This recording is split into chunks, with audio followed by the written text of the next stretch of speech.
tayo sa bundok ng Bamban, Pampanga. Okay, subscribe po. Maraming salamat. Ang medyo malayo-layo. Lalakad na tayo sa katabi-tabi pero mahirap na baka lumutos sa ilalim. Po. Yan yung mga bahay. Huwag ka titipid dyan. Huwag ka tatabi dyan. Huwag ka tatabi.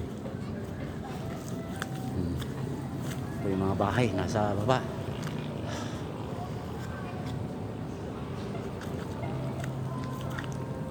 Meron siyang parang daanan dito. Yan po yung kabundugan ng Bamban.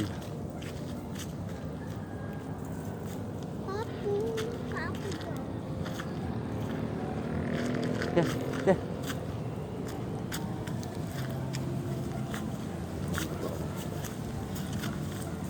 Ini aming anak. Just ka, hi ka sa kanila. Maraming salamat po.